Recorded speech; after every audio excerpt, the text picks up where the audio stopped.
वरदा हरी विठ्ठल जगद्गुरु तुकाराम महाराज की जय।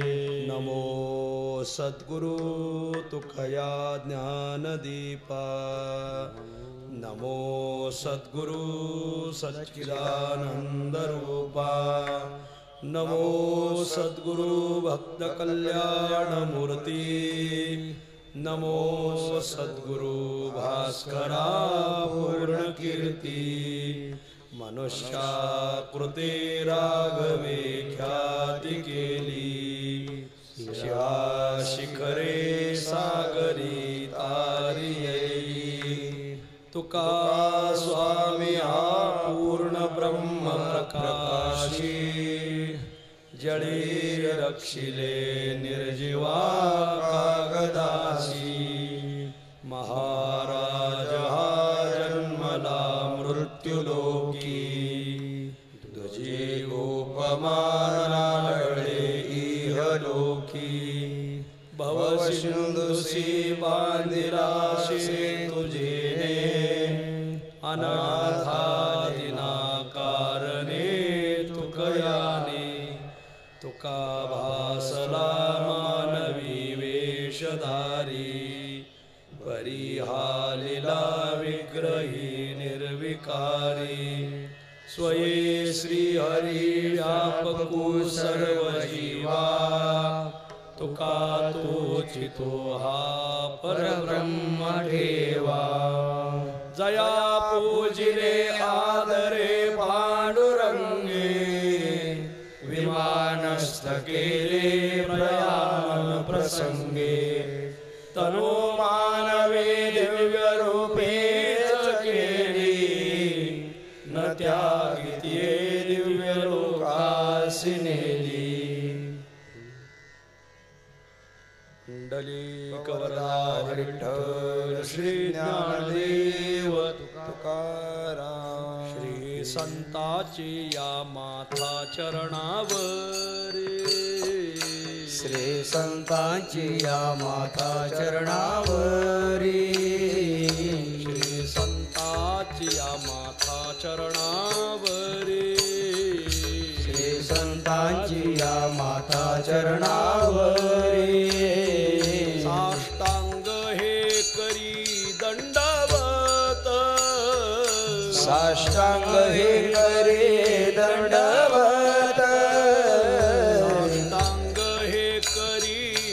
दंडवत साष्टांग हे करे दंडवत विश्रांती पावलो सांभाळा उत्तरी विश्रांती पावलो सांभाळा उत्तरी विश्रांती पावलो सांभाळा उत्तरी विश्रांती पावलो सांभाळा उत्तरी वाढले वाढले अंतरी प्रेम सुख वाढले अंतरी प्रेम सुख वाढले अंतरी प्रेम सुख विश्रांती पावलो सांभाळा उत्तरी विश्रांती पावलो सांभाळा उत्तरी विश्रांती पावलो सांभाळा उत्तरी विश्रांती पावलो सांभाळा उत्तरी कुंडलिक वरदा हरी विठ्ठल श्री ज्ञानदेव तुकाराम जगद्गुरु तुकाराम महाराज की जय।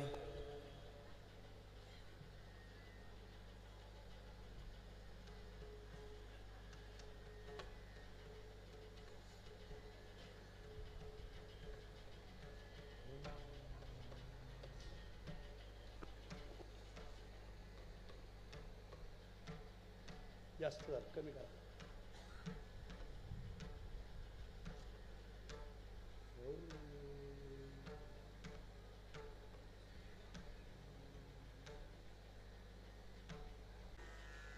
पुण्यसलीला गोदावरी माईच्या उगमाने मर्यादा पुरुषोत्तम प्रभू रामचंद्रांच्या पादस्पर्शाने आद्य ज्योतिर्लिंग भगवान त्र्यंबकेश्वराच्या वास्तव्याने विश्वगुरु श्रीमन निवृत्तीनाथ महाराजांच्या संजीवन समाधीने पावन झालेला जिल्हा, साधू संतांचा आशिक जिल्हा नाशिक जिल्हा, या पुण्य पावन नाशिक जिल्ह्यामध्ये परमार्थ मार्गावर मार्गक्रमणा करणारे अनेक तालुके, ते अनेक तालुक्यापैकी पुण्य पावन अवगुणांना फाडून टाकणारा तालुका निफाड तालुका. आणि पुण्य पावन आणि निफाड तालुक्यातील पुण्य पावन आपली ही भरवस फाटा पंचक्रोशी आणि समस्त नाशिक जिल्हा तथा कोपरगाव तालुका द्वारा आयोजित श्री जगद्गुरु तुकोबाराय त्रिशतकोत्तर अमृत महोत्सवी सदेह वैकुंठ गमन सोहळ्या प्रत्यर्थ असलेला हा भव्य दिव्य अखंड हरिनाम सप्ताह, संगीत गाथा पारायण आणि जगद्गुरु तुकाराम महाराज चरित्र कथा. आणि या उत्सवाच्या निमित्ताने आपण गावोगावातून, तालुक्यातून, जिल्ह्यातून उपस्थित सर्व मातृवर्ग, पितृवर्ग, गुणीजन, गायक, वादक, कीर्तनकार, प्रवचनकार, राजकीय, परमार्थिक, सामाजिक, शैक्षणिक सर्व स्तरावरील मंडळी, तुम्हा सर्वांच्या चरणी मी विनम्र भावाने नमस्कार करतो आणि तुकोबारायांच्या चरित्रकथेला प्रारंभ करतो. आज आपल्या चरित्रकथेचा 3रा दिवस आहे. पहिल्या दिवशी आपण जगद्गुरु तुकोबारायांना निळोबारायांनी मंगलाचरणामध्ये कसं गोवलंय हे पाहिलं. नंतर अवतार मीमांसा पाहिली. नंतर तुकोबारायांच्या पूर्वजांचा इतिहास पाहिला. कालच्या कथेमध्ये संपूर्ण विश्वंभर बाबाचं चरित्र पाहिलं. मग विश्वंभर बाबाचे चिरंजीव हरी आणि मुकुंदा यांनी आपल्या कुळातील कुळाचार सोडला, भक्ती सोडली म्हणून भगवंताने त्यांना कसा दंड दिला हेही आपण पाहिलं. कुळीचा कुळधर्म अवश्य पाळावा, सर्वथा न करावा अनाचार, हे ज्ञानोबरायाच्या मुखातलं वाक्य आदी प्रकरणात आले नामदेव महाराजाच्या गाथ्यात.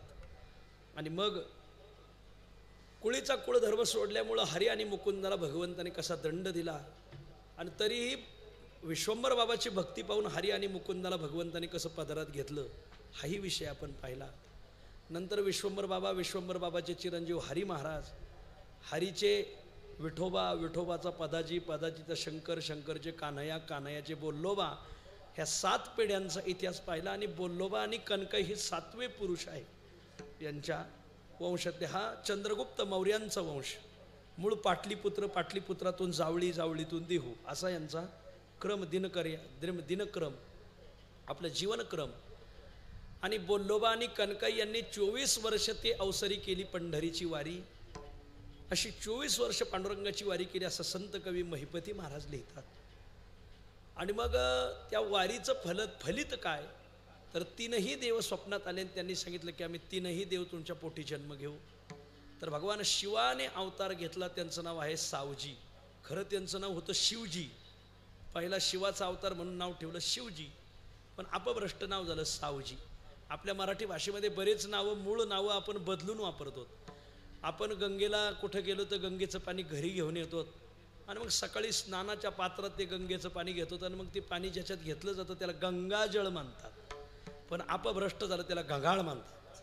आता गंगाळ कुठं राहिलंच नाही, सगळ्या प्लास्टिकच्याच बादल्या निघाल्या. सगळ्याला विनंती, आपल्या घरी आपल्याला एक तांब्याचं गंगाळ घ्या, त्यात एक तांब्याचं भांडं ठेवा आणि तांब्याच्या भांड्यातलं पाणी आंघोळीला. रात्री झोपताना तांब्याच्या भांड्यात पाणी ठेवत जा, सगळी ते पाणी पित जा. तांब गेलं व्यवहारातून, पितळ गेलं, कासं गेलं, आता स्टील आलं, प्लास्टिक आलं. कालांतराने अजून काय येईल पांडुरंगाला माहिती.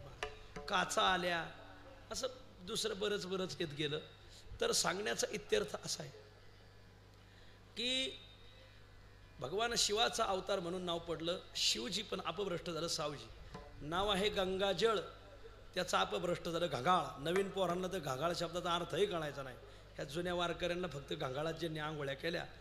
जुन्या लोकांचे लग्न 5-5 दिवस चालायचे. खरंच भाग्यवान लोक होते जुने लोक महाराज. आता सकाळी भेटी, दुपारी गाठी, संध्याकाळी मिठी, दुसऱ्या दिवशी सोड चिठ्ठी. असा वेगाने प्रवास चाललेला आहे सध्या महाराज.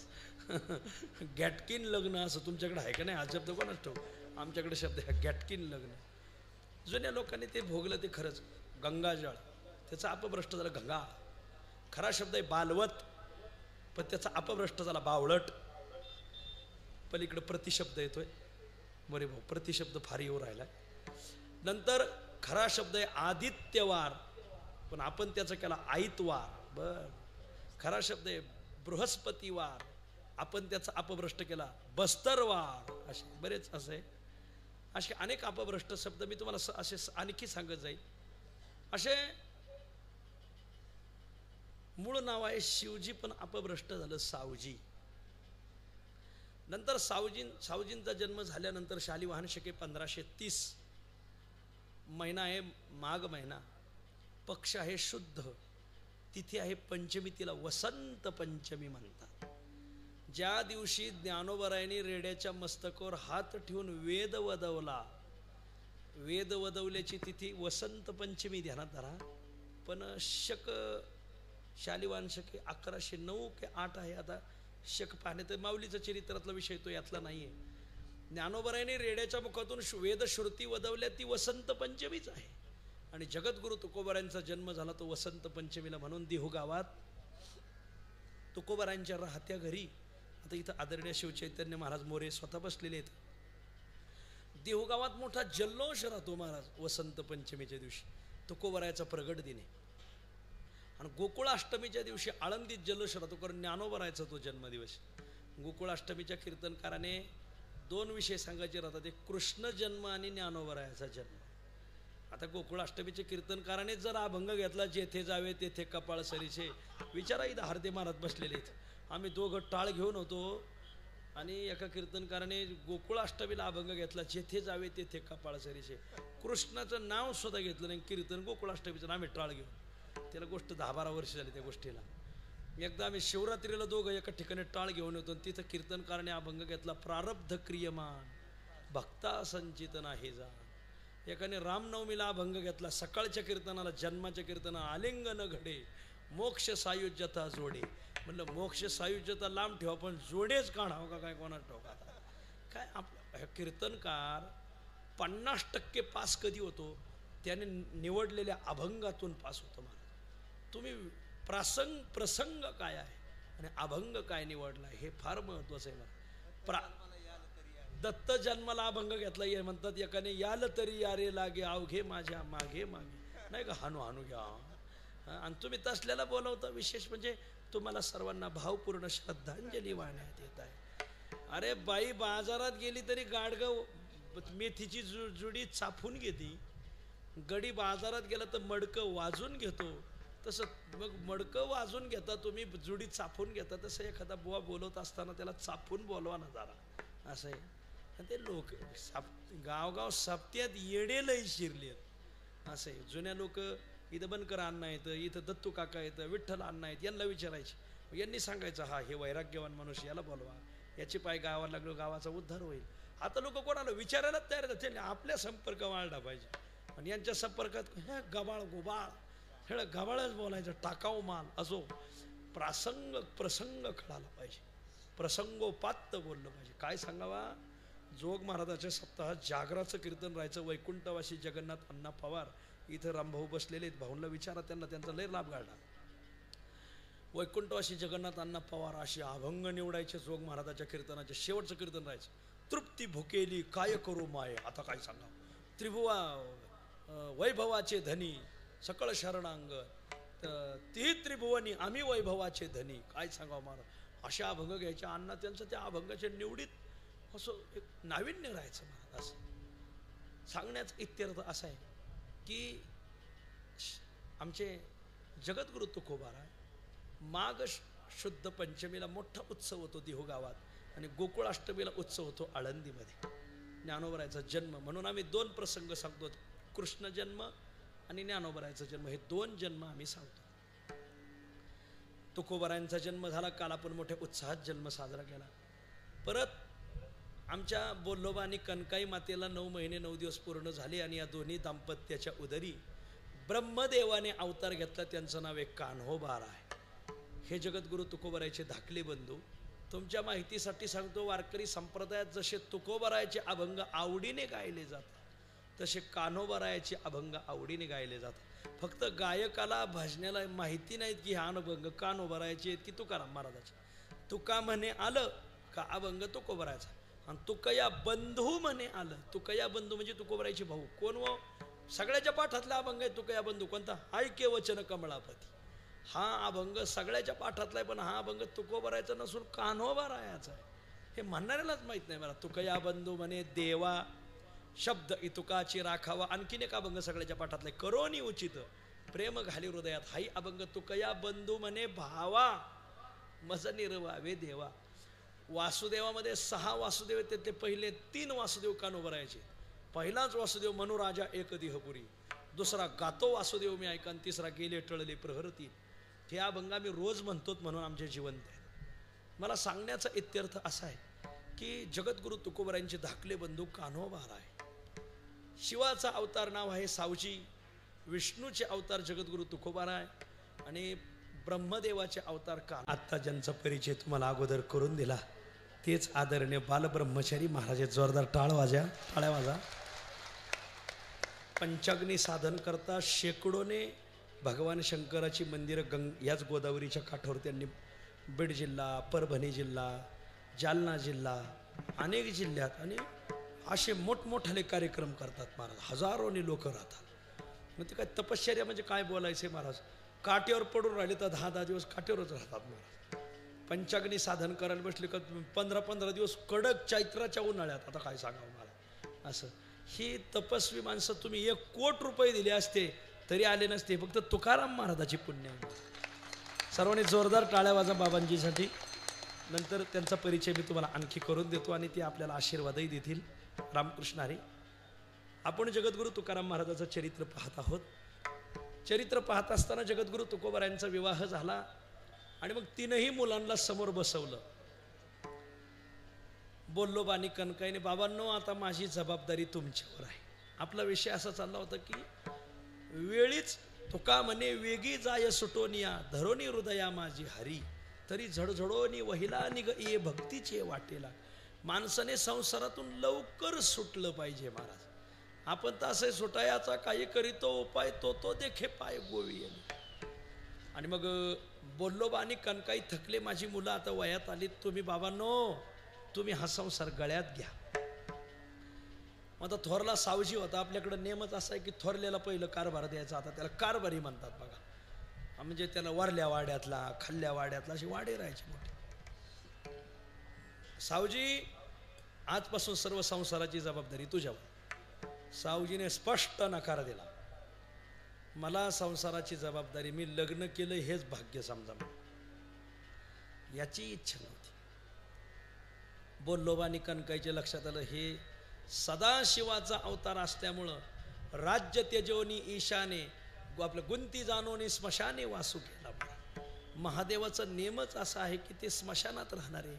वैराग्याचा भर असल्यामुळं ते संसार स्वीकारणार नाहीत. मग लक्षात आलं की सावजी हे पाहत नाही. म्हणजे क्रमप्राप्त आलं तुकाराम महाराजाकडे. तुकोबा हे सगळी संसाराची जबाबदारी तुमच्यावर बरं का. आणि कान्होबा तर थोडेसे लहान होते पण त्यांचंही लग्न झालं होतं. तुकाराम महाराजाचं 13व्या वर्षीच लग्न झालं होतं. संभाजीराजाला 16व्या वर्षी मुलगा झाला होता महाराज. असं जुन्या काळात लग्न लवकर व्हायचे. नंतर शासनाने ती बालविवाह प्रथा बंद केली. बालविवाह प्रथा योग्य की अयोग्य हा मोठा चिंतनाचा विषय आहे महाराज. आता तो आपल्याला सांगायचा नाही पण एका वाक्यात सांगतो. जो घरी पोटभर जेवतो तो बाहेर वडापाव खात नाही. काय काय काय काय काय एवढा दृष्टांत कळाला म्हणजे बालविवाह योग्य की अयोग्य हे तुमच्या लक्षात येईल. हे जे सध्या आपण पेपर वाचतो, टीव्या पाहतो, ही जुनी माणसाची न्यायाने नीतीने राहिली त्याची हीच कारण आहेत महाराज. असो. आणि मग क्रमप्राप्त संसार आला तुकाराम महाराजाच्या गळ्यात. मग तुकोबराय संसाराला लागले आणि तुकाराम महाराजाने खरंच संसार चांगला केला. एक काळ तुकाराम महाराजांनी मोठा संसार चांगला केला म्हणून तुकाराम महाराजाला त्या भागात तुका शेटवानी देहूकर म्हणू लागले. आमच्या पुणे भागात आहे ना जुन्नर, आंबेगाव, खेड आणि हवेली ह्या 4 तालुक्यात चांगला गडी संसारात झाला का त्याला शेट म्हणतात महाराज. लय शेट आमच्याकडे महाराज. बाबाजी शेठ, हरी शेठ, यादव शेठ, लय शेठ. मग आमचं कीर्तन असलं काय म्हणत असतो बघा हो शेठ असो. तुम्ही नादच केलाय थिएटरचा असं म्हणलं का शेठ खुश होते मग मोठे मोठे सप्ते करते ते असं. तर तुका शेटवाणी देहूकर, तुका शेटवाणी देहूकर हे नाव त्यांचं गाजलं. तुकाराम महाराज समाजात चौकडे तुकोबरायचं नाव गाजलं. सगळ्या भाऊबांधात सगळ्या नातलगात तुकाराम महाराजाचं नाव गाजलं. एका लेखकाने चुकून लिहिलं होतं की 1 आणि 1 2 का 4 हे तुकाराम महाराजाला कळत नव्हतं. हे लिहिल्यावर मग आज ज्यांचं कीर्तन आहे ना ते अंतिम हा प्रश्न कुठं टाकला होता, परीक्षेला टाकला होता. तुकाराम महाराजाचं एक चरित्र वसंत काळपांडे, त्याचं आपल्याला वाटतं असल्याचं नाव घेऊ नाही असं, त्याचं नाव आहे वसंत काळपांडे. आता त्यांनी नसं केलं, कोणीतरी केलं असेल. मग त्याच्या आज सहीशिवाय तो पॅरेग्राफ पुढं मंजूर झाला नाही. ते आलं परीक्षेला आणि ते आलंच बंडा तात्याकडं. आज ज्यांचं कीर्तन आहे हे तात्यानी महाराज तिथं पुण्याला गेले महाराज. मग तिथं जाऊन त्याला असा ठोकला धरून. मग त्याच्यावर तात्यांना अटक झाली. पण त्यावेळेस गृहमंत्री आदरणीय वैकुंठवासी RR आबा होते. मग ते वारकरी संप्रदायाला मानणारा माणूस होता महाराज. RR आबाने पहिल्या दिवशी अटक झालं का दुसऱ्या दिवशी सोडलं महाराज तात्यांना. म्हणजे सगळी जबाबदारी आपल्यावर. आता इथं डमाले मामा बसलेले इथं, त्यांचाही त्याच्यात फार मोठा हात होता. कारण बाळासाहेब काशीद ते आज येणार होते, भंडारा डोंगराचे अध्यक्ष. तर ते म्हणले मी 2 दिवसांनी येतो. कारण त्यांना मुंबईला मिटिंग लागली. बाळासाहेब काशीद यांची एक मोठी भूमिका होती त्या प्रकरणात. आणि त्या प्रकरणात मी होतो बरं का. वसंत काळपांडेला मारायला ज्यावेळेस गेले हे आम्ही जे हालत होतो त्यावेळेस आम्ही त्या टेम्पो भरमुलं गेले आळंद तिथून. मग ते पुण्याला ते हे जे आहे ना मराठी प्राच्यविद्या तिथं आम्ही बाहेर थांबलो. आणि तात्याने 8-6 जण गेले. त्याच्यात आदरणीय हरिभक्ती बरं रामेश्वर शास्त्री जुन्नरकर सुद्धा होते. मला ते सगळा प्रसंग आठवतोय बरं का. ते कसं मारलं त्याला ते अजून सुंदर आहे. ते येणार आहेत तात्या आज. अशी वारकरी संप्रदाय थोडी करारी माणसं पाहिजे हो. की काही तत्वाविषयी जर कुठं पडझड झाली तर माणसाने ठामपणे उभं राहिलं पाहिजे मला असं. आणि मग तुकोबरायांचं मोठं नाव झालं. पण साधूचा अवतार काय संसार करण्यासाठी हा झालेला नसतो, हे बारीक ध्यानात आलं. देवाची ते खून आला ज्याच्या घरात त्याच्या पडे चिरा संसार. तुकोबरायचा एक काळ संसार चांगला चालला. तुकोबरायच्या 13व्या वर्षी तुकोबरायच्या गळ्यात संसार पडला. आणि संसार पडल्यानंतर जगद्गुरु तुकोबरायांनी 17व्या वर्षी त्यांच्या जीवनामध्ये आई वडील वैकुंठाला गेले. तुकोबरायांचं 17 वय सुरू झालं. 13व्या वर्षी लग्न झालं. 17व्या वर्षी आई वडील वैकुंठाला गेले. आई वडील वैकुंठाला गेल्यानंतर जो 1 नंबरचा भाऊ आता सावजी, तर तो सावजी सुद्धा तीर्थाटनाला निघून गेला. कुठं गेले काय गेले माहित नाही. फक्त महिपती महाराजांनी लिहिलंय की ते आनंदवनाला गेले. आनंदवन शब्दाचा अर्थ आहे काशी क्षेत्र. काशीला गेले. इथपर्यंत माहिती. तुकाराम महाराजाच्या थोरल्या बंधूचा कुठं अभंगही प्रसिद्धीला नाही. आणि तुकोबरायच्या थोरल्या बंधूची कुठं समाधीही लोकाला माहीत नाही. कुठं गेले काय गेले काही माहीत नाही. फक्त महिपती महाराज असं म्हणतात की ते आनंदवन म्हणजे काशीला गेले. मग आता थोरला जो सावजी होता त्याची पत्नी वारली काहीतरी कारणाने. पत्नी वारल्यानंतर मग सावजीला वैराग्य झालं आणि ते निघून गेले. म्हणजे भाऊजाई आणि भाऊ दोघं संपले. आई वडील वैकुंठाला गेले, भाऊजाई वारली, भाऊ निघून गेले, कुठं तीर्थाटना गेले, परत आलेच नाही. मग तुकाराम महाराजाचा संसार एक काळ चांगला रंगलेला, पण थोडी पडझड व्हायला लागली. संसार शब्दाचा अर्थ चढ उतार आहे महाराज. याला चढही लागतो कधी कधी, तर कधी कधी उताराला येतो मनुष्य. माझ्या संसाराची स्थिती अशी चढतीच राहावी अशी कधी अपेक्षा ठेवू नका. माझा संसार उताराला का लागला म्हणून कपाळाला हात लावून बसू नका, पुढं चालत राहा. मग जगद्गुरु तुकोबरायच्या संसाराला थोडी उतरती कळा लागली, चांगलीच उतरती कळा लागत गेली. मग संसारात बरंच मागं पुढं होऊ लागलं. मागं पुढं होऊ लागल्यानंतर मग जगद्गुरु तुकोबराय थोडे व्यवसायाला लागले. व्यवसाय करू लागले. व्यवसाय करू लागल्यानंतर भगवंताने त्यांना थोडासा संसारापासून बाजूला करण्याची सुरुवात केली. तुकाराम महाराज म्हणतात संसार करत असताना मी दुःखी होऊ लागलो. संसारे झालो अति दुःखी दुःखी. संसार झालो अति दुःखी दुःखी. संसारे झालो अति दुःखी दुःखी. संसार झालो अति दुःखी दुःखी. माय बापे शेखी क्रमिलिया.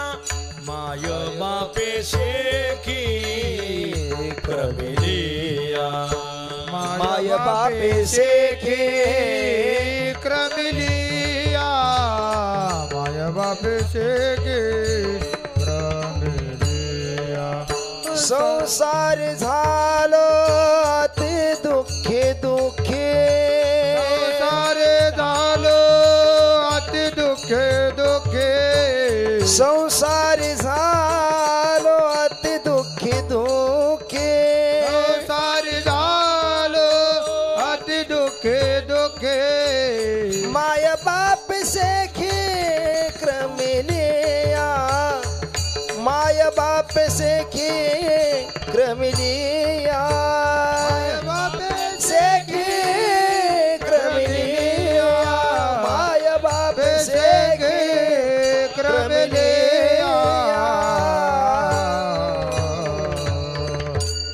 संसारे झालो अति दुःखे दुःखी माय बापे शेखी क्रमिलिया. आई बाप पण वैकुंठाला निघून गेले, थोरली भाऊजाई वारली, भाऊ तीर्थाटला निघून गेला आणि संसाराची पडझड झाली. पडझड झाल्यानंतर मग तुकोबाराय व्यापाराला लागले. मग तुकाराम महाराजाकडे 4 बैल होते, त्यातले 2 बैल मरून गेले. आणि मग कसोनी पाहे रुक्मिणी रमन टाकी तो भजन की काय माझे. आणि तरीही तुकाराम महाराजांचं भजनावर प्रेम. महाराज एका जनार्दनी न सोडीच भजन, भजन सोडलं नाही तुकाराम महाराजांनी. महाराज भजनाचा अट्टहास. आपल्या घरी पांडुरंग आहेत, पहाटे उठावं, स्नान करावं, पांडुरंगाची पूजा करावी, सकाळचा नैवेद्य दाखवावा, पांडुरंगापुढं नाचावं, गावं, भजन करावं, रात्री पहारा करावा, असा त्यांची दिनचर्या. संसार उरलेल्या वेळात संसार करायचा. संसाराचं तुकाराम महाराजाचं काय जमाना बघा, त्याला टिपण बसाना म्हणते. आणि मग संसार असं पडझड होऊ लागली तुकोबारायांची. आपण लक्ष देऊन संसार करतो तरी पडझड होती. आता ज्यांनी लक्ष काढल्यावर त्यांची का नाही व्हायची महाराज पडझड झाली. पडझड सुरू झाल्यानंतर तुकाराम महाराज व्यापाराला लागले, व्यापार करू लागले.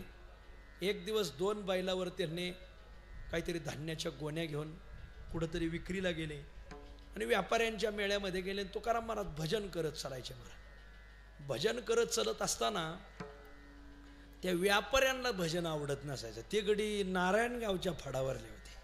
हे देहूकर फड, त्यांचा नारायणगावचा फड. मग तसल्याला हे आवडत आहे होय. आमची आई, आम्ही पाटील माणसे, बागायदार गडी, कांदे लावायला, कांदे काढायला, ऊस लावायला, ऊस तोडायला ही मंडळी आली का आमच्या रानात आई भजन, सगळे खूप भजन करून घेते. आमच्या आई आणि आमच्या आईच्या मैत्रिणी. आता मग त्याचे भजन म्हणायचे संस्कार, त्या संस्कारामुळं मी तयार झालो बघा. भजन केले पाहिजे.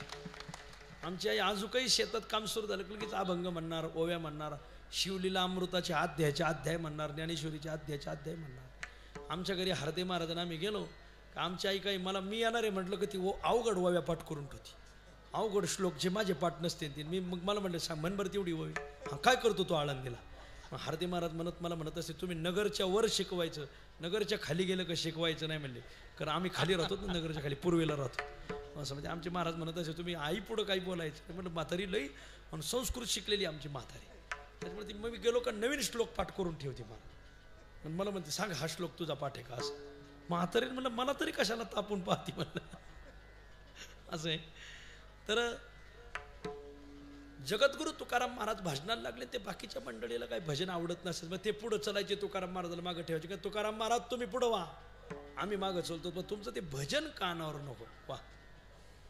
आणि मग चालत असताना एक दिवस ते व्यवसायांचा मेळा पुढं निघून गेला आणि तुकाराम महाराज मागून येत होते. अचानक वादळी वारं सुटलं, आभाळ आलं, गडगडाट सुरुवात झाली, विजा चमकू लागल्या आणि पाऊस सुरू झाला.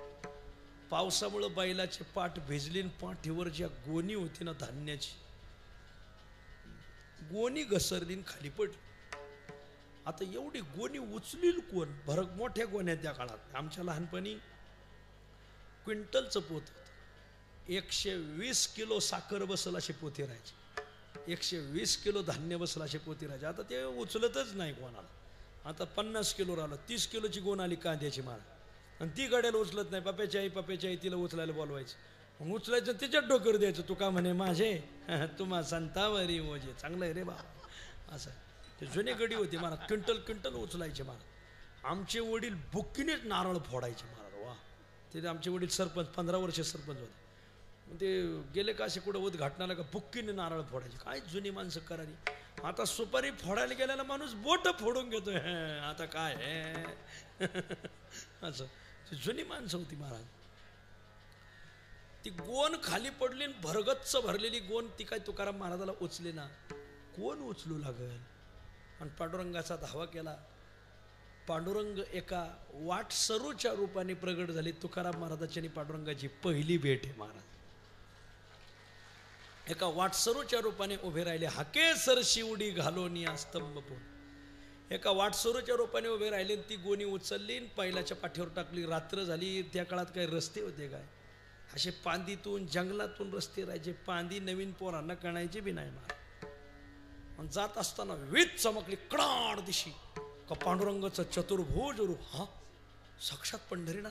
आणि वीज थांबली का माणूस दिसायचा. आणि वीज चमकली का पांडुरंग दिसायचे. वीज थांबली का मनुष्य दिसायचा. तुकाराम महाराजांनी लांबून हात जोडले, पुढे आले इंद्रायणीच्या काठावर. अचानक पूर. इंद्रायणीला लवकर पाणी येतं बरं का आमच्या, लगेच पूर. आळंदीच्या इंद्रायणी सगळ्यात आधी प्रवाहित होते महाराज. उजनीला सगळ्यात आधी पाणी जातं तर इंद्रायणीचं पावसाचं. पाऊस सुरू झाला का पहिलं इंद्रायणीचं पाणी जातं. मग भीमा, भामा, कुकडी, घोड नदी ह्या नद्या नंतर येतात. पण इंद्रायणी सगळ्यात अगोदर. मुळा मोठा सुद्धा नंतर येतात ना. पहिली इंद्रायणी. इंद्रायणीच्या काठातून चालले तुंबळपूर चाललेला. आता तुकाराम महाराज देहू गावचे असल्यामुळं देहू तिकडून येत होते, पलीकडून मुंबई साईडने येत होते, लोणावळा साईडने व्यापार करून. तुंबळपूर चाललेला तुकाराम महाराजाच्या लक्षात आलं, हा पूर ओसरायला 2-3 दिवस लागतील. आणि 2-3 दिवस तर काय गावात जाता येणार नाही. त्या काळात पुलाची व्यवस्था नाही. तो पांथस्थ म्हटला, तुकोबा काळजी करू नका, गुडघे एवढंच पाणी. तुकोबाराय म्हणले, का हो पांथस्थ बुवा, वाटसरू बुवा, अहो मी ह्याच गावचा आहे. तुम्ही कोण्या गावचे आहेत मला नाही माहिती, पण इथं किती खोल पाणी हे मला माहिती. मी ह्याच गावचा आहे. तुकोबा तुम्ही काळजी करू नका, मी आधी उतरून दाखवतो तुम्हाला. आणि पांडुरंगाने नकळत खाली सुदर्शन चक्र सोडलं पाण्याखाली मारा. आणि तुकाराम भगवंत उतरले. गुडघ्या एवढ्या पाण्यातून त्यांनी 2 बैल पलीकडं काढले महाराज गोणी सकट. तुकोबा या गुडघ्या एवढंच पाणी तुम्हाला अंधारामुळं दिसत नसेल. आणि तुकोबाराय उतरले तर बरोबर गुडघ्या इतकंच पाणी महाराज. जास्तीत जास्त कमरे इतकं पाणी.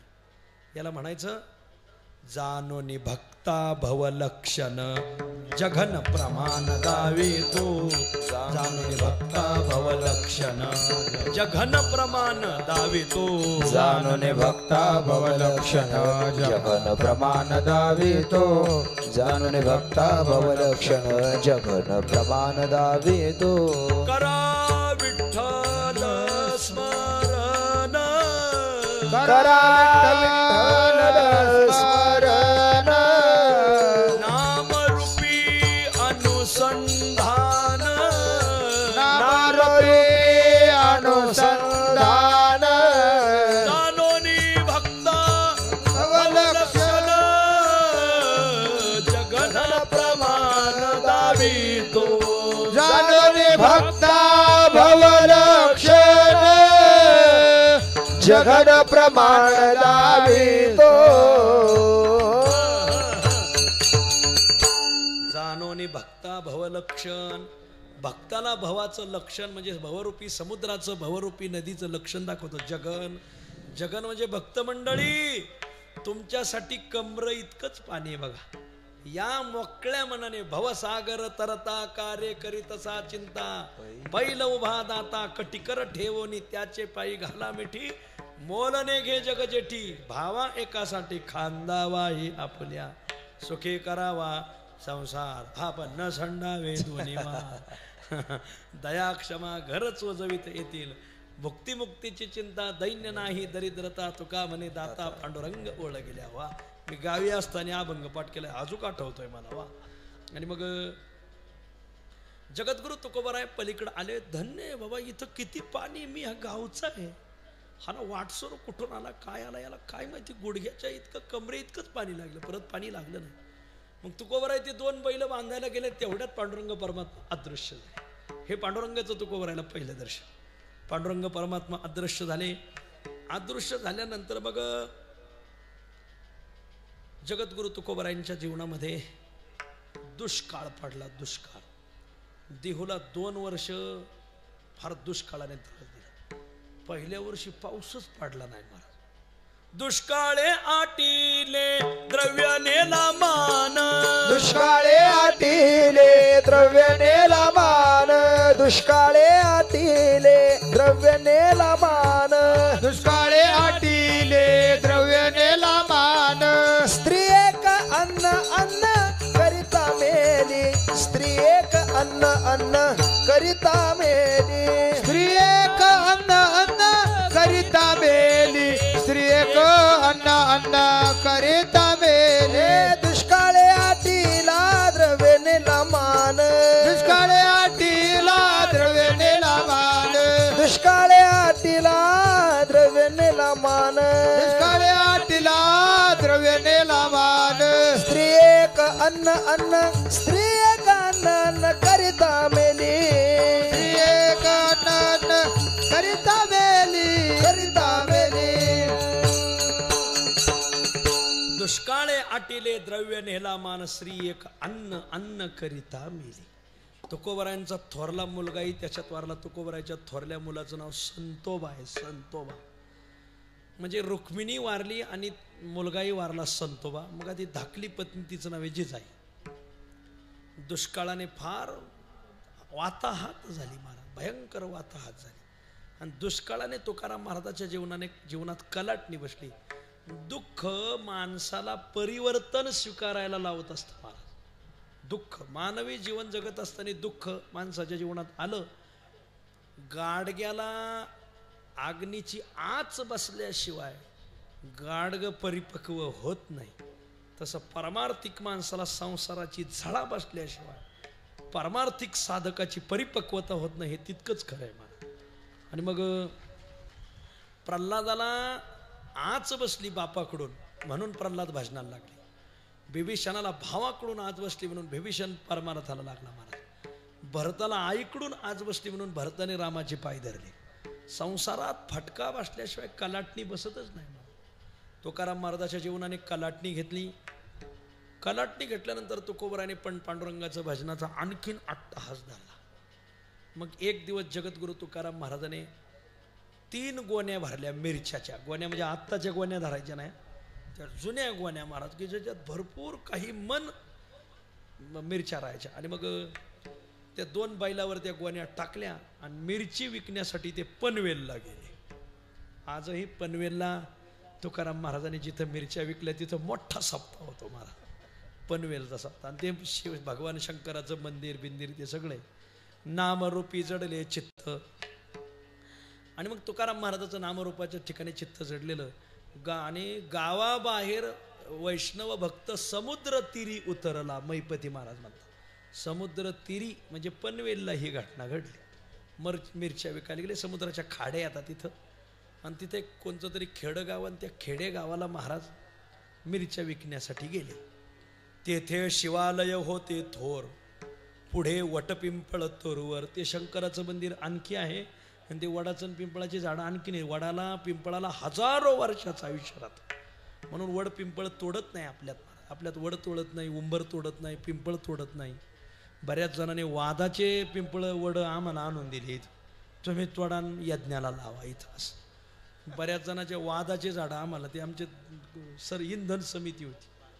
बाबळे बिबळी काही दिलं आणून लोकांनी. बरेच चांगले काही द्या आणून आम्ही घ्यायला तयार आहे. बरं. आणि मग तेथे शिवालय होते थोर. पुढे वटपिंपळ तरुवर. आणि तिथं ढोरे बांधले तुकाराम महाराजांनी. आणि 3 गोण्या मिरच्या उसवून बसवल्या. कोकणी बाया मिरच्या विकत घ्यायला लागल्या. काय आणला? कोकणी बाया पुल्लिंगी बोला त्यात महाराज. जेवला का महाराज? झोपला का? आजचा कीर्तन चांगला झाला असं कोकणी बाया बोलतात महाराज. तुकोबा काय माल आणला? तुकाराम महाराजांनी मिरचा आणला. बर मिरचा आणला? हो. मग हे घ्या 2 शेर तांदूळ आणि याच्या काय मिरच्या येतील तेवढ्या द्या. मग तुकाराम महाराजांनी 2 शेर तांदूळ बोहनी म्हणून घेतले. मग काटा धरला आणि काट्यात मिरच्या टाकल्या. झाला काटा समान. तुकिता तुलनेशी सामान दिल्यावर बायांना जेवढी बाजाराची अक्कल तेवढी गड्याला नसते मारा. जुन्या बाया बाजाराला एक नंबर मारा. वरद्या काही बोलती वचन महाराज 4 मिरच्या वर टाका. गडी जर बाजाराला गेला ना, गडीत बाई तंबाखू देते, ती माळीन त्याला म्हणते तंबाखू खा. तंबाखू खाता खाता बाई कवा काटा मारीन सांगताच येत नाही महाराज. पण बाया बाजाराला का त्या विकणाऱ्या बाईलाच म्हणते तुम्ही घ्या तंबाखू खान, मीच माझ्या हाताने माप घेते महाराज. बाया हुशार पण जुन्या आता नाही. आताच्या पोरी आता काय सांगावं महाराज. एक BA झालेली पोरगी बाजाराला गेली. बाजाराला गेल्यावर पहिली गेली टोमॅटोच दुकानात. काय आणलंय म्हणले टोमॅटो द्या, किलोभर टोमॅटो दिले पैसे. किलोभर टोमॅटो दिले. पुढं म्हणले काय म्हणले केळं आहेत. हे पिकलेले केळं घेतले ते कशावर ठेवले, टोमॅटोवर ठेवले पिशवी. पुढं गेली पुढं मोठं कलिंगड आलं होतं विकायला महाराज. ते काशीफळ भोपळा म्हणजे एवढा एक घ्या म्हणजे आठवडाभर जाईन आपल्याला. काशीफळ विकत भोपळा घेतला आणि कुठं ठेवला, त्याच्यावर ठेवला. खाली टोमॅटो त्याच्यावर, केळी त्याच्यावर, काशीफळ भोपळा दिला दुकानदाराने. कुठं टाकू म्हणले टाका याच्यातच. टाकला त्याच्यात. दुकानदार म्हणला बाई तुम्ही BA शिकलेला दिसत्या. त्याला हो मी BA. पण तुला कसं माहिती. त्याला B म्हणजे बावळट आणि A म्हणजे येडपट. त्याने कसं काय बोलला म्हणजे खाली टोमॅटो त्याच्यावर केळं त्याच्यावर काशीफळ ठुलं. मग तुम्ही BA म्हणजे बावळट आणि येडपट नाही कशाहून महाराज. तुम्ही बावळट बी आता आणि येडपट सुद्धा असं असं आत्ताचं असं आहे. आमच्या जुन्या बाया महाराज त्या बाजाराला लई ज्ञान त्यांना. बाई मी जाते ग बाजार असं होते आपल्या डोक्या बाहेरचा विषय.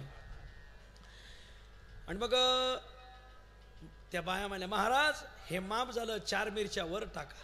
वरद्या काही बोलती वचन. मग तुकाराम महाराज म्हणले आई तुम्ही आपल्या स्वहस्ते घेणे संकोच मनी न धरता. आई तुम्ही तुमच्या हाताने काय मिरच्या वर घ्यायच्या त्या घ्या. मग बाईने बचक घातली मिरच्याच्या गोणीत. पण ती मिरच्याकडे बघत नव्हती, तुकाराम महाराजाकडे बघायची. हाताला झोंबत येत का काय जास्त मिरच्या घेतल्यावर. तुकाराम महाराज म्हणले आई तुम्हाला माझी भीती वाटते ना, मी इकडं बघतो तुम्ही खुशाल तिकडे मिरच्या घ्या. तुकाराम महाराजांनी इकडं पाहिल्यावर त्या बाईने दोन्ही हाताने भचकभर मापापेक्षा जास्त मिरच्या. फोकाट म्हणलं ना लोक थडग्यातून वर येते. महाराज भचकभर मिरच्या टाकल्या महाराज. पडदिशी माप गोतून घेतलं गेल्या गावात. बरं गावात गेलं तर आमचं काही म्हणणं नाही, पण आग लावू नाही ना. विद्युत महामंडळात होत्या का काय काही दिवस कामाला कोणाच अख्ख्या गावाला आग लावली.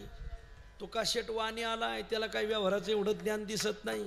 आपल्या हाताने भचक भरण किती मिरच्या घेतल्या तरी काही म्हणत नाही. बघा आम्ही माप किती घेतल्या किती. मग महाराज जे गाव धावलंय फोकाटचं गावलं बापल्या धावलं अशी एक म्हणे पुणे जिल्ह्यात. महाराज जे गाव धावलं मग महाराज द्या 2 किलो आणि वर द्या वर अर्धा किलो. आता काय करा. मग कोणी होते जोरावर मैपती महाराज. त्यांनी घेतल्या मनभर. कोणी अर्धमन वेढिल्या करे 5 शेर कोणाशी म्हणजे गोण्या केवढ्याल्या असतील याच्यावर लक्षात येतं. कोणी मनभर कोणी 5 शेर कोणी असं 2 गोण्या आणि पैसे या पुढल्या खेपेला मग देऊ.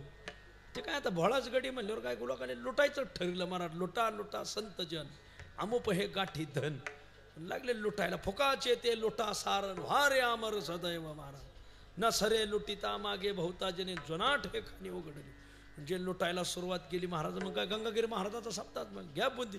बऱ्याच बाया बुंदी चोरून नेत्यात. मला तक्रार आली बरं का. आता ऐका हे तुकाराम महाराजाचं घरी नेलेलं पचत नाही. लयच ऐकण्यासारखं आहे. ऐका पुढं लय प्रकार. खरंच काय जुळूनच आलं बघा. काकाजी आता जरा थोडंसं माप मागं पुढं होईल बरं का, सांभाळून घ्या. आणि मग झालं प्रकरण असं. तुकाराम महाराजांनी पैशाचा विषय काढला का बाया म्हणायचे पुढं देऊ आता पुढं देऊ पुढच्या खेपेला देऊ पुढच्या खेप फुकटच न्यायचं म्हणजे लोकांना लागण एवढे. 2 गोण्या याच पुढच्या बाजारी देऊ. 2 गोण्या याच रीतीन लुटून नेल्या समजती. 2 गोण्या लुटून नेल्या. खाली 1 गोणी राहिली तिसरी. तव एक धटिंगण अवचिती तुकयाशी काय बोलत. एक धटिंगण आला तिथं. माझे घरी खर्च थोर मिरच्या पाहिजेत गोणी भर. असत्य वाटेल तुम्हा जर पुसा सत्वर लोकाशी. माझा मोठा बारदान आहे. 100-150 लोकांचं कुटुंब आहे. माझ्या घरी अमुक अमुक कार्य आहे. हजारोनी लोक येणार आहेत आणि मला गोणीभर मिरच्या पाहिजे तर तुम्हाला खोटं वाटत असाल, आमची काय आसामी गावाला विचारात असल्या बावळाटाच्या कोण नादी लागत आहे महाराज. काय काय लोक म्हणतात पठ्ठ्याच्या गावात कोणी नादी लागत नाही. गाव म्हणतं कुठं कुत्र्याच्या नादी लागत असं आहे. आणि मग तुकाराम महाराज म्हणले माझा तुमच्यावर भरवसा आहे.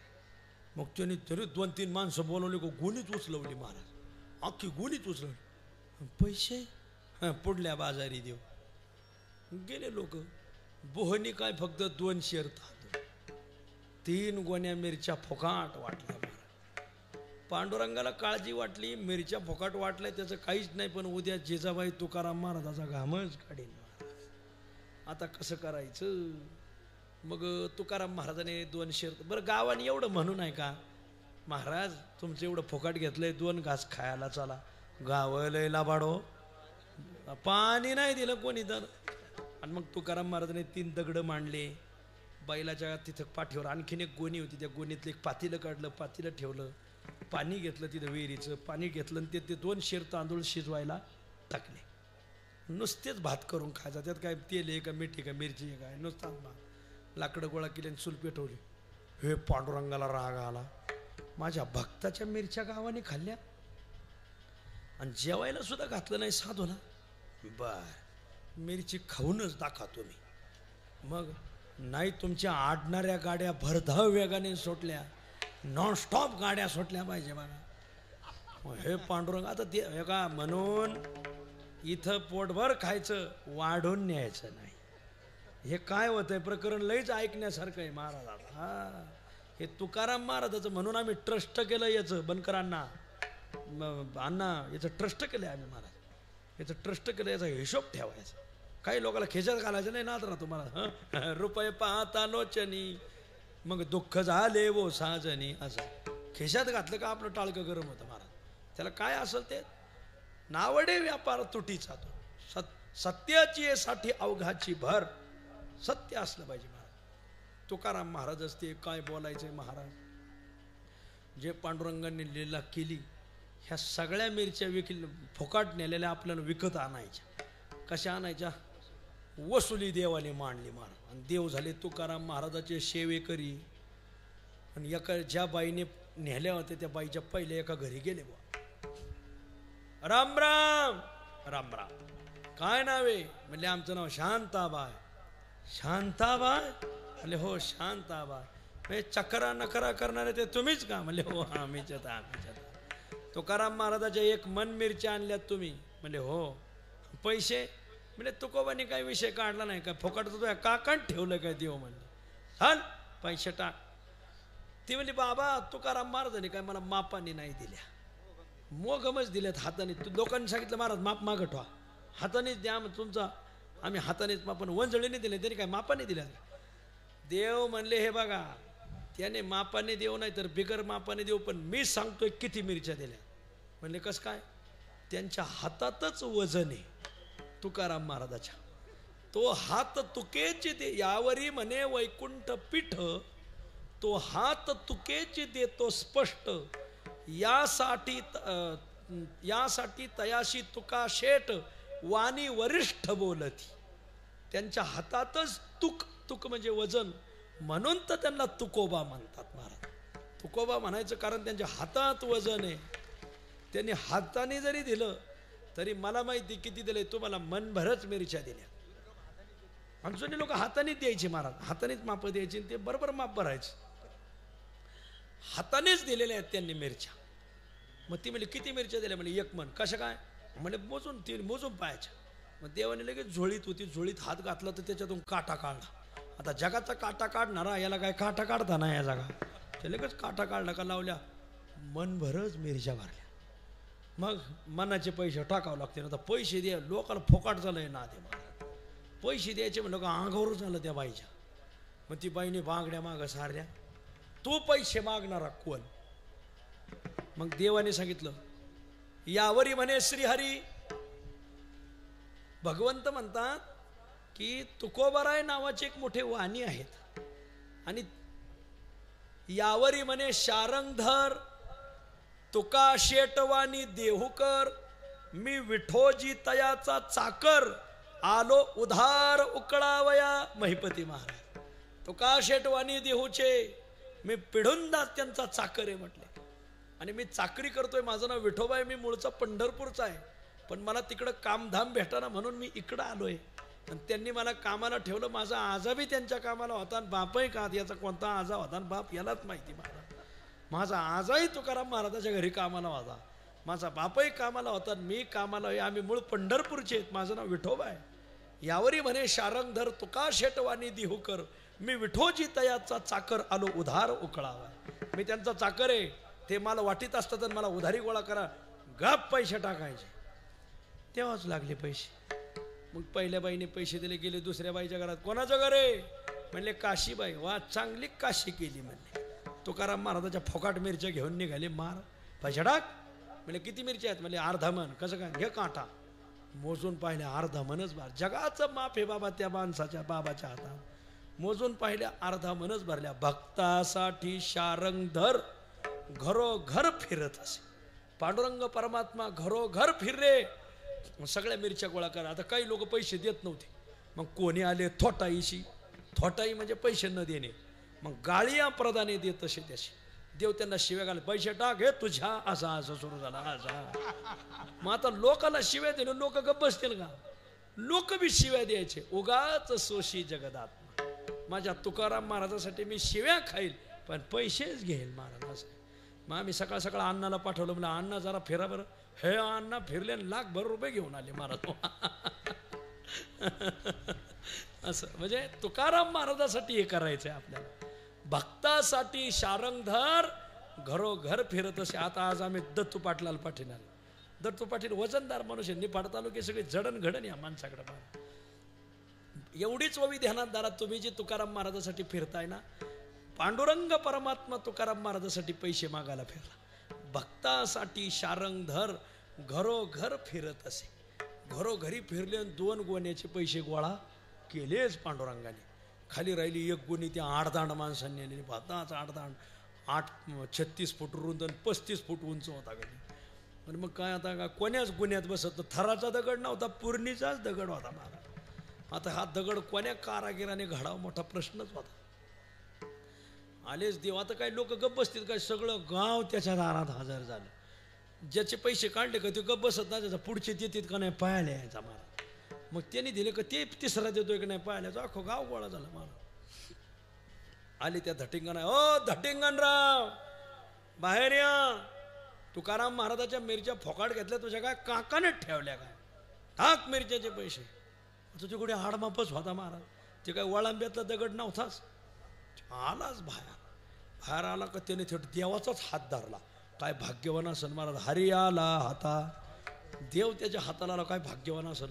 हातच धरला देवाचा आणि देवाला हिसका म्हणाला, चल तुकाराम महाराजाकडे. म्हणले का तुकाराम महाराजांनी माझ्यावर उपकार केला आणि मला फुकट मिरच्या दिल्यात. तशाच दिल्यात म्हणले. फुकट दिल्यात आणि तू पैसे मागणारा कोण? आणि चल. आता पांडुरंगाला वाटलं याने जर मला तुकाराम महाराजाकडे नेलं तर तुकाराम महाराज याला तर पैसे मागणार नाही, पण मला म्हणते तू कोण बीच में मेरा चांद भाई पैसे गोळा करणार. म्हणजे झालं. मग ती पांडुरंगाने लगेच खाली कुंडली मांडूनच बसली, मांडीच मारली. खाली झाले. ओट. देव म्हणले उठणार नाही. हा का? चल ना तुझ्या मालकाकडं. म्हणले ते म्हणला मग अशी तू कुठं गेला होता? मग मी मिरच्या घ्यायला आलो त्यावेळेस. त्याला मग अशी मी तिकडं काहीतरी कामाला गेलो होतो, तुम्ही गेल्यावर मी आलोय. हा मग अशी दिसला नाही म्हणून तूच सेवक आहे का मला चौकशी करायची? मीच सेवक आहे म्हणले तुकाराम महाराजाचा, पैसे मीच घेणार. चल ना मग तुकाराम महाराज. ते म्हणले तुकाराम महाराजांनी मला कामाला ठेवलंय आणि मी जर सांगितलेलं काम पार पाडलं नाही तर ते मला कामावून काढून टाकतील. कामगार त्याला म्हणतात की सांगितलेलं काम अगदी बैजवार पार पाडलं पाहिजे. मग मला ते म्हणते हा पांढऱ्या पायाचा सेवक आहे, फुटक्या कपाळाचा सेवक, याच्या भाग्यात काम करायचे भाग्य नाही म्हणून मी मिठी मार, मी उठणार नाही. त्याने मिठी मारली. तुला मी पैसे देणार नाही. देव म्हणले कसे तू पैसे देत नाही? मीच पाहतो. ते म्हणले तुला काय करायचं घे करून म्हणलं का देवाने लगेच कासरा काढला जोळीतून. आता ह्याच्या बाबाकडे ह्या बाबाकडे काही सापडायचं नाही. चतुरात सुरू म्हणे. कासरा काढला आणि त्याच्या घरापुढे एक झाड होतं, त्या झाडाला लगेच फास टांगला आणि फास गळ्यात घातला. गावकरी हो, ह्या गावात मी फाशी घेईन. माझ्या तुकाराम महाराजाचे पैसे याने खाल्लेत, फुकाट मिरच्या घेतल्यात आणि मी फाशी घेणार, मी भूत होणार. आणि तुमच्या लेकरा बाळाला लागणार. जुन्या काळात ते लोक भूताला लय घाबरायचे महाराज, लयच घाबरायचे महाराज. कारण जुन्या काळात भूत होते आणि ते माणसाला लागत बी होते. आता भूतच राहिले नाही महाराज. का बरं? माणसं भूतापेक्षा बेकार वागायला लागले, भूतच निघून गेले महाराज. पहिले भूत माणसाला लागायचे, माणसंच भूताला लागायला लागलीत महाराज. मी भूत होणारा गावाला लागला. गाव म्हणले अय बाबा तू भूत होऊन आमच्या पोराला कसं काय लागणार? मिरच्या येणे बुडेल आणि आमच्या पोरा बाळाला काय लागणार? तुमच्याच पोराला लागणार मी. का? कारण असला भगार माणूस तुम्ही गावात ठेवला का? अख्खं गाव करीन तिथं राव काय करीन, याला बाहेर का नाही काढला? म्हणजे देवाने फास गाळ्याला आवडला लागला, देव पांढरे डोळे करायला मला. आता ह्या बाबाला लागण एवढे नाटके करता येते. जे गाव एक झालं हे ठिकाणा अरे मरण आपल्या गावात, गावाला दोष लागन. मग सगळं गाव पोलीस बांधून तुका चौकीत नेऊन टाकते. अख्ख्या गावाला भूत होऊन लागन. इथं गाव वस पडन, निर्वंश होईन, कोणाचं पिकणार नाही. लोक लय अंधश्रद्धा दळू होती त्या काळात.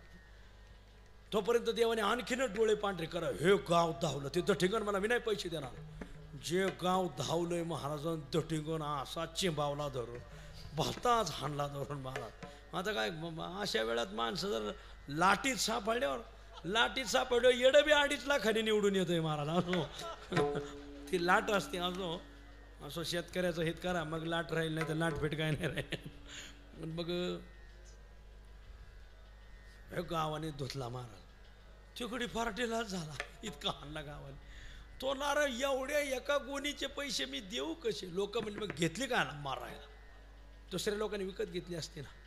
अरे एवढे पैसे नाहीत माझ्याकडं. तिकडं देवाने फास दिला गेला, गाव वर्गणी करा पण पैसेच द्या. आता काय का? मग गावचे कारभारी गोळा झाले. गावची जत्रा, कारभारी सतरा, कडक कपडेन 17 लफडेन सगळेच गोळा झाले महाराज. मग सगळ्याला देवाने सांगितलं गाव वर्गणी करा. लोक म्हणले हे बाबा हे माणूस मरल्यापेक्षा ना गाव वर्गणी करा. गाव वर्गणी केली. त्या मिरच्या वाटून घेतल्या सगळ्यांनी आणि पैसे दिले. देव म्हणले जय रे हे मरतोय होय बाबा. हे बाबा सगळं जग मेलं तरी हा मारायचा नाही. आणि मग पांडुरंग निघाले माग. गावापासून ते शिवालय बाहेर होतं. तोपर्यंत तिथं भात शिजला होता. आता पांडुरंगाला प्रश्न असा पडला की आपण पैसे द्यायचे कसे? कारण आपण तर काय तुकाराम महाराजांनी तर काय आपल्याला पाठवलेलं नाही, आपल्याला काय कामाला ठेवलं नाही. आपण होऊन हे काम केलं ना साधूच. फोकाट खायचं नाही बरं का, हे ध्यानात धरा. मला तक्रार आलेली, बऱ्याच बाया वाढून न्यायच्यात. वाढून काय न्यायचं? पप्याच्या बापाला त्याला सांगा नाही इथं तरफड म्हणून. हा त्याला काय घरी ठेवलाय? हां त्याला इथंच ठेवायचं म्हणजे इथं बस. एवढे साधू संत काल जगद्गुरू कधीच कोण्या सप्त्याला आले नाही, पण आपल्या नाशिकच्या सप्त्याला आले. मला काय आनंद वाटला त्यांना. आणि मुक्कामी थांबले आणि सकाळी अचानक इथं गोंदेश्वराच्या दर्शनाला गेले. आमच्यावर सगळी कृपा आहे गोंदेश्वराची, या पंचकृषीवर कृपा आहे मला. जागृत देवस्थाने गोंदेश्वर एकदा दर्शनाला जा, सगळ्याला विनंती. ह्या सप्त्याचं पहिलं नारळ तिथं फोडले आम्ही. पहिली छोटी मिटिंग तिथे घेतली, मग मंगल कार्यालयात घेतली महाराजांनी. त्या गोंदेश्वरालाच वाटत होतं की तुकाराम महाराज माझ्या भागात यावे. मला लय पवित्र देवस्थान आहे महाराज गोंदेश्वर, इथं गोंदेगावला. अचानक गेले गोंदेश्वराच्या दर्शन, लय प्रसन्न झाले. निरोप ठेवलाय पुढं सप्ताह करा मी भेटायला येईन, मी पुन्हा येईन. म्हणलं जरूर या. निरोप ठेवलाय आपल्याकडं महाराज. अशी आवड वाटली. आमच्या शिवाजी काकांनी लई सेवा केली त्यांची. 2 ब्राह्मण जोडी बनवून स्वयंपाक केला, 16th स्वयंपाक केला. जगद्गुरूंना जीव घातला आपल्या शिवाजी काका जगतात. झाले बघ पांडुरंगाने आता मिरच्या पैसे गोळा केले, पण द्यायचे कसे? मग तुकाराम देव आहेत ना गावचं चौधरी झाले. जुन्या काळात पाटील, चौधरी, मोकाशी हे गाव कारभारी राहायचे. त्या गावचा कारभारी जो चौधरी होता त्या चौधऱ्याचं रूप धरलं देवाने. आणि तुकाराम महाराजा पुढे आले. मग मिरच्याचे पैसे मागताना चौधरी का नव्हते झाले? नाही गावातल्या माणसाला लवकर उठत नाही. गावातला किती चांगला बॉ असला लोक त्याला काय कळत आहे? भावलाट बॉय म्हणजे गावातल्या माणसाचा गुण लोकाला येतच नाही महाराज, हा नियमच आहे. आणि चौधऱ्याच्या बाय कोणीच फुकट नेल्या होत्या ना, त्याच्यामुळे वसूल कसे करायचे हा एक घोटाळा. म्हणून देवाने कामगार होऊन वसूल केले. आणि पैसे नेत असताना गावचे चौधरी महाराजापुढं पैसे आणून मांडले. तुकोबा हे तुम्ही आमच्या गावाला मिरच्या विकल्या आहेत ते पैसे. तुकाराम महाराज म्हणले मी विकल्या नव्हत्या, वाटल्या होत्या. देव मनात म्हणले म्हणून तर आणून दिले. उद्या जिजाबाई वाहन घेऊन येईन त्यावेळा तर आमच्या म्हणल्या नाक मार खायची पाळी आम्हाला. म्हणून तर तुम्ही ह्याच गुणाने आम्हाला तुमच्या पुढं पळावं लागत आहे म्हणले. तुकाराम महाराज म्हणले तुम्ही कोण पैसे आणून देणार आहे? आला बा मूळ प्रश्न. तुमचा आणि ह्या पैशाचा संबंध काय? मग देव आता ते बाबा ते सगळ्या दुनियाचा कारभार हाकणारा बाबा आहे. तो म्हणला मी ह्या गावचा चौधरी आणि तुमच्या मिरच्या जर आमच्या गावाने फुकाट खाल्ल्या असत्या तर ह्या गावाची चव राहिली नसती. ती चव जाऊ नये म्हणून चव धरून मी चौधरी आलो बघा. आणि हे पैसे घ्या आणि आमच्या गावाचं नाव बदनाम होणार नाही. पहा बघा, ज्या गावाने कमी वर्गणी दिली मी पाहणार आहे आता कोण्या गावाने किती वर्गणी दिली. नाही तर मग चौधरी बर गावाला फोन करा, मोठा उत्सव चाललाय, मदत करा. वा. मग पांडुरंग मग स्वयंपाक झाला होता. तो कवर आहे म्हणले मग आता चौधरी वा जेवून जाता का? देव म्हणले वा जेवणार नाही तर काय. भक्ताच्या हातचं देवाला गोड लागत महाराज. देव युगानुयुग वाट पाहतो भक्ताचा नैवेद्य कधी येईल. भावनेनं नैवेद्य दिला पाहिजे. ऐका महिमा आवडीची बोरे खाय भिल्लटीची बोरे खाय भिल्लटीची बोरे खाय भिल्लटीची महिमा आवडीची बोरे खाय भिल्लटीची बोरे खाय भिल्लटीची बोरे खाय एकाची या घाट्या टोके एका भिके उपचार एका भिके उपचार एकाची या घाट्या टोके एका फिके उपचार एका फिके उपचार. काय प्रमाणे गाथ्यात एक अभंग वाचावर काही इथून गेलो. एकाची या घाट्या टोके एका साध्या वारकऱ्याने घाटे दिले हरभऱ्याचे घाटे तर ते टक लावून पाहत होता कधी देतोय वारकरी. आणि एका जणाने 55-55 करून आले. तो हे कोण खायला मोकळाय. एकाची या घाट्या टोके एका फिके उपचार ऐशी सवे गोवळिया भाव तया पडियंता. काल्याच्या प्रसंगात अभंग. किंवा शहाणपणे वेदमुखा गोपिका त्या ताकटी कैसे येते कैसे ते शहाणे ते जाणती यज्ञमुखे खोडी काढी. याज्ञिकांची उपचार घेत नाही. कोण गोडी बोरांची. त्याला बोर शबरीची बोरं मागून खातो आणि याज्ञिकाचे उपचार घेत नाही. तो का म्हणे भावाविन अवघाशीनं केला होय असं भाव तुकाराम महाराजाचा. चौधरी बुवा जेवून जाणार का? वा. आणि मग भगवान जगद्गुरु तुकोबराय जेवायला बसले. उजव्या हाताला पांडुरंग जेवायला बसले चौधऱ्याच्या रूपाने. दोघांनी भात वाढून घेतला. महादेव दारात बसले होते. महादेवाच्या मंदिराच्या दारात पंगत बसली. महादेव म्हणले वा वा विष्णू वा. समुद्र मंथनाच्या वेळी लक्ष्मी घेऊन गेला आणि विष माझ्या पदरात टाकलं. वा वा. आणि आता माझ्या दारात स्वयंपाक केलाय आणि माझ्या देखत खातोय मला टुकटुक करू. वा विष्णू पांडुरंगा तुला जुळू जाणं आता. ह्या मग लगेच भगवान मग पांडुरंग म्हणले मी तुम्हाला नाही कुठं म्हणलं तुम्ही बी या जेवायला. लगेच अतीत रूप धरोनी अपर्व सदाशिव काय म्हणे. लगेच अतिथीच्या रूपाने सदाशिव त्या मंदिराच्या पुढं. तुकोबा मला भूक लागली मला जेव घाला. या या या या. आणि डाव्या हाताला महादेव उजव्या हाताला पांडुरंग परमात्मांमध्ये जगद्गुरु तुकोबराय. धन्य तुकोबा समर्थ जेने केला हा. केवढं भाग्य आहे. उजव्या हाताला पांडुरंग जेवायला बसले डाव्या हाताला महादेव जेवायला बसले मध्ये तुकाराम महाराज. वा धन्य तू. महाविकास आघाडी यालाच म्हणायचं बार असं. आणि पूर्ण जेवण झाले आणि तुकोबराय पैसे घेऊन तिथून निघाले. या लिलेतून काय घ्यायचंय. या चरित्रातून तुकाराम महाराजांना 3 गोण्या मिरच्या विकायला अख्खं कोकण फिरावं लागलं असतं. कोकणात मिरच्या पिकत नाही पाऊस लई राहतोय ना. कोकणात तांदूळ पिकवतो म्हणून वरच्या मिरच्या खाली न्यायच्या विकायला आणि खालचा तांदूळ वर आणायचा विकायला. तुकाराम महाराजाला 10-12 दिवस तिथं राहिले असते लागले असते मिरच्या विकायला. एका दिवसात नाही एका तासात मिरच्या विकल्या देवाने महाराज. आणि हा भक्त परत देहूला येऊन माझ्या पांडुरंगापुढे याने भजन केलं पाहिजे अशी देवाची अपेक्षा होती. मिरच्या विकवल्यानं तुकोबराय पैसे घेऊन मागं आले. बऱ्याच सावकार टपून बसले होते. तुकाराम महाराज कधी येते तर आमचे पैसे कधी देते.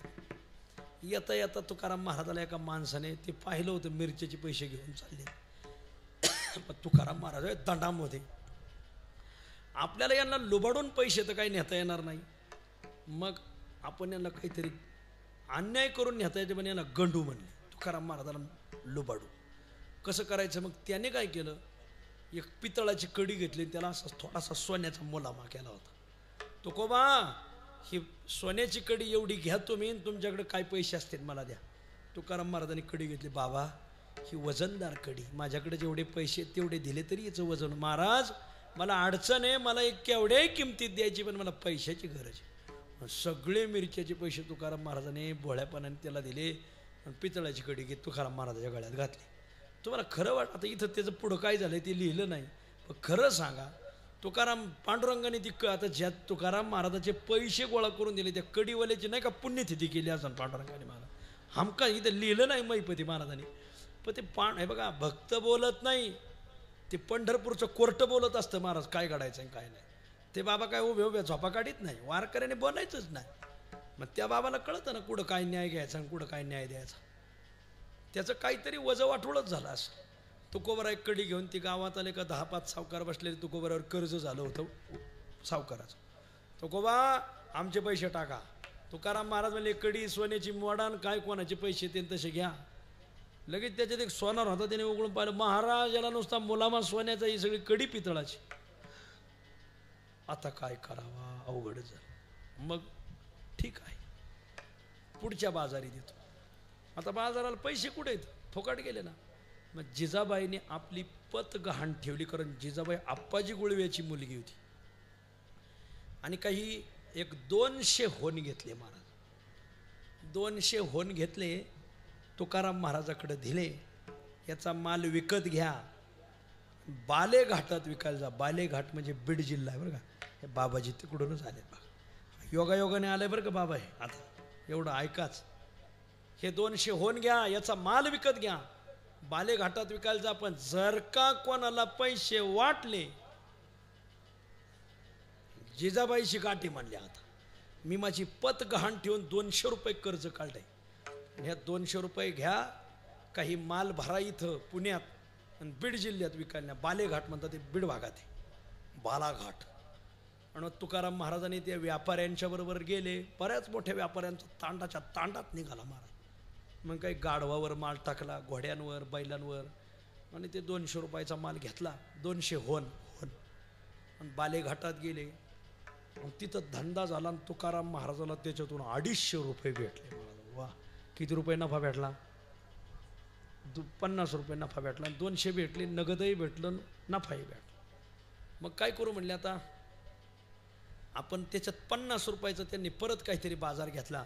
आणि इथून जवळ मोठं नगर आहे, त्या नगरात जाऊ. ते नगर दुसरं तिसरं कोणतं नसून बीड शहर आहे. बालेघाट बीडाच्या वरच्या साईडला आहे, बीड असं खाली येतं. मग आपण बीड शहरात विकायला 50 रुपयाचा नगदी माल घेतला विकायला. बीडचं नाव त्यावेळेस बीड नव्हतं, बीडचं नाव होतं चंपावती नगरी. हे बीडचं पहिलं नाव. आमच्या नगरचं पहिलं नाव श्रीनगर. औरंगाबादचं पहिलं नाव खडकी शहर. नावं ध्यानात धरा, आता काही आठवायचे नाही. उस्मानाबादचं पहिलं नाव धाराशिव. नाशिकचं 4 युगात 4 नाव आहेत. आता मी ते उद्या सांगा, आज नाही सांगत. 4 युगातली 4 नाव आहेत नाशिकला. नाशिक हे ह्या युगातलं नाव आहे. आणि मग गेले बीड भागात. ते 50 रुपयाचा आणि 200 रुपये जवळ. तेवढ्यात त्यांना एक प्रसंग असा दिसला, खांडश्मश्रू वाढली बहुत. आणि मग एक ब्राह्मण, दाढी वाढलेली, जटा वाढलेल्या, केस वाढलेले, पण गळ्यात काष्टाचा नांगर. खांडश्मश्रू वाढली बहुत, ब्राह्मण आला माले मागत, करा साहित्य म्हणत असे मैपती महाराज.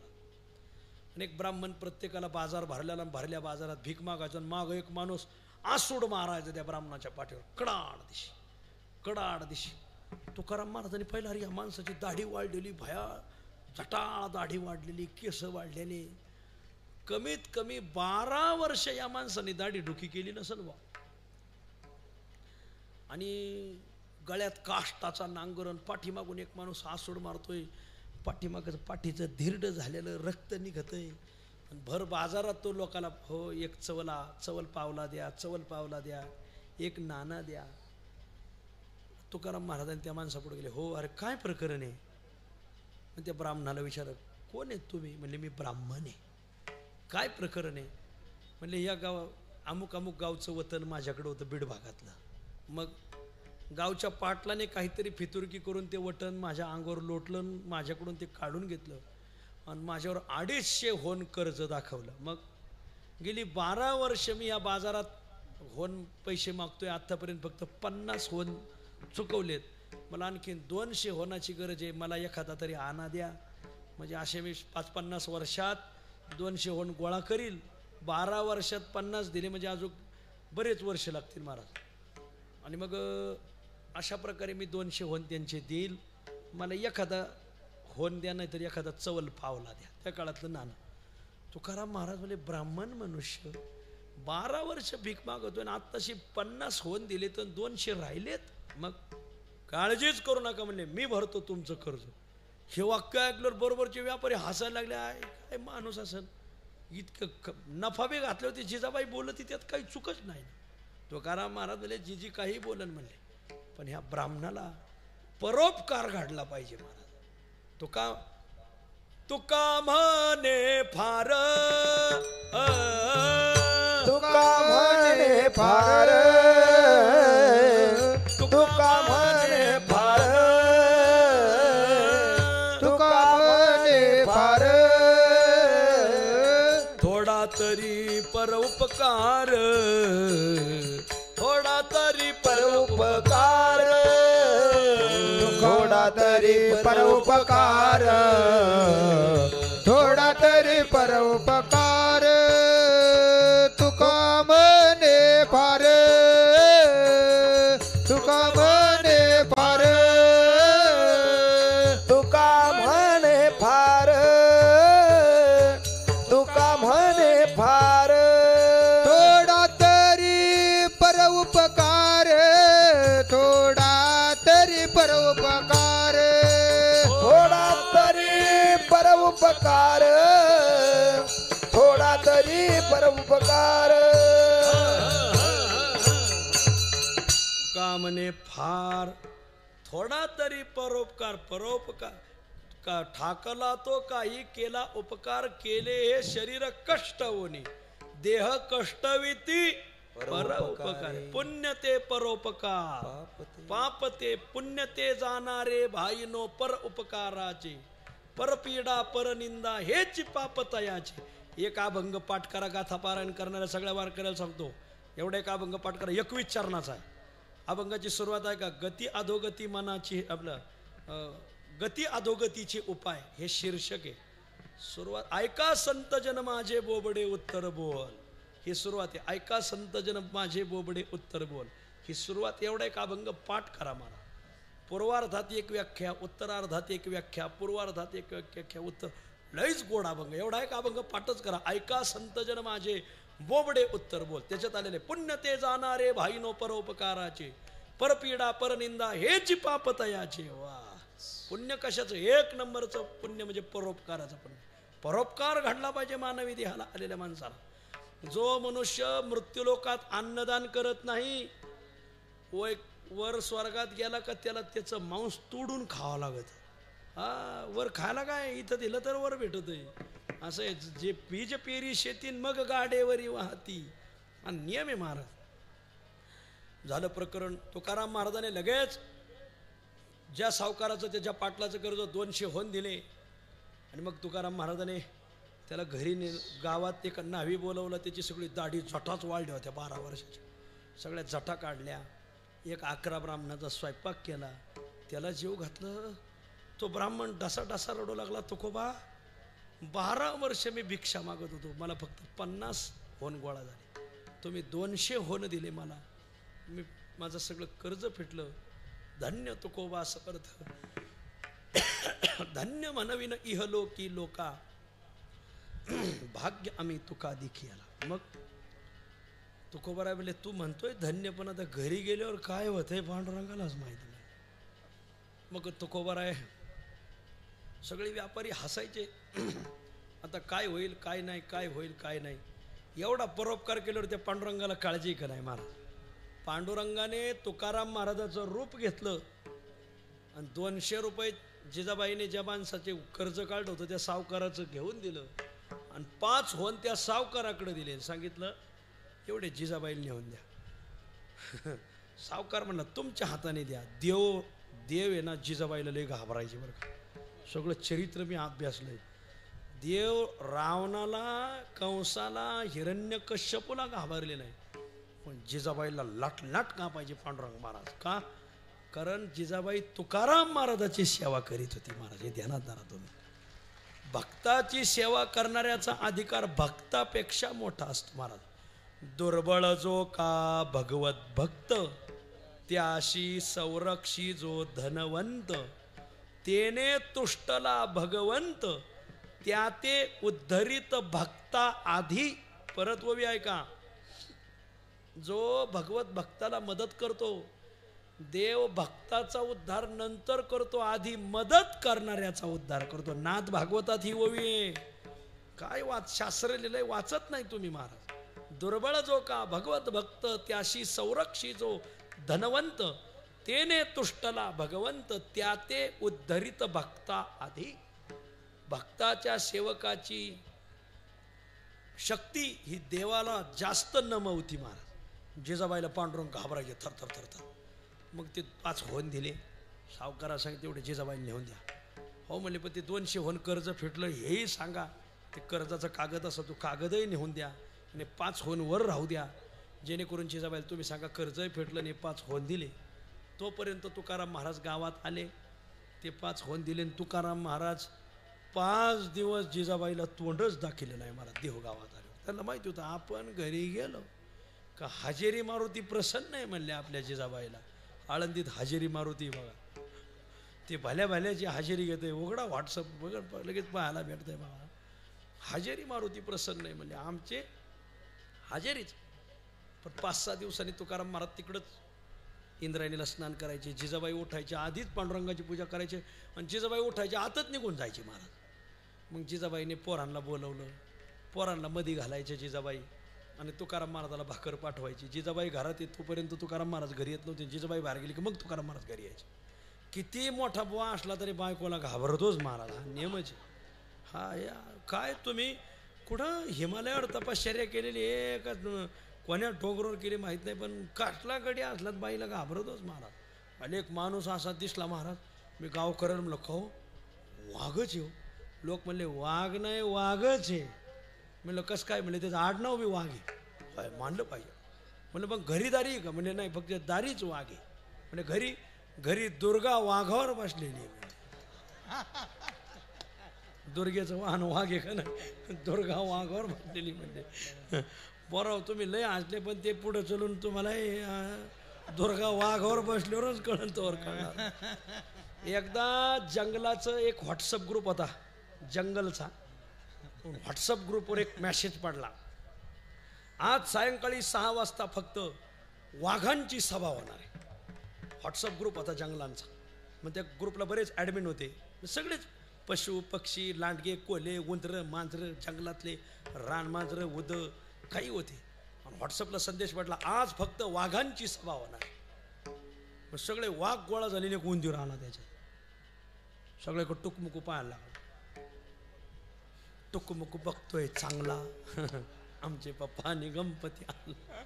टुकमुकू पाहू लागला. तो पाहू लागलो एक वाघ धडकळी पडे. हे व्हॉट्सअप ग्रुपला नीट वाचलं नाही का? म्हणले सभा वाघांची होती म्हणले. आणि तू उंदीर कस काय आला? उंदीर म्हणलं लग्नाच्या आधी मी वाघच होतो. नाही लक्षात आलं? लग्न झालं का गडी उंदीरच होतोय. हा नियमच आहे.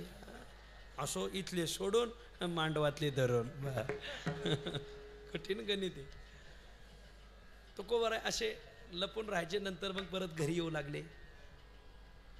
अशी जगद्गुरु तुकोबारायांची दिनचर्या. 13व्या वर्षी संसार गळ्यात पडला.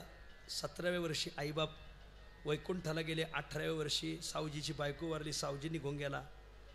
20व्या वर्षी संसार चिकाटीने केला, पण संसार काही जुळला नाही. 21व्या वर्षी दिवाळं निघालं, बरे झाले देवा निघाले. दिवाळे बरिया दुष्काळी पिढा गेली. अनुतापे तुझे राहिले चिंतन झाला हा वमन संसार. आणि इथं तुकाराम महाराजाच्या जीवनातलं पूर्वार्ध संपलं. 21 वर्ष तुकाराम महाराजाचं आयुष्य 42 वर्ष आहे. तर 21 वर्ष तुकाराम महाराजाचं पूर्वार्ध संपलं. आता उत्तरार्ध सुरू झाला. आणि तुकाराम महाराजाचा उत्तरार्ध खरंच ऐकण्यासारखा आहे. सगळ्या श्रोत्या मायबापाला विनंती आहे, 2:45ला यायचं. आज जरा मलाच यायला उशीर झाला, पण उद्या होणार नाही. उद्या मी 3लाच येतो बघा. कारण कथा मोठी आहे, आपल्याला भरपूर विस्ताराने पाहायचं आहे.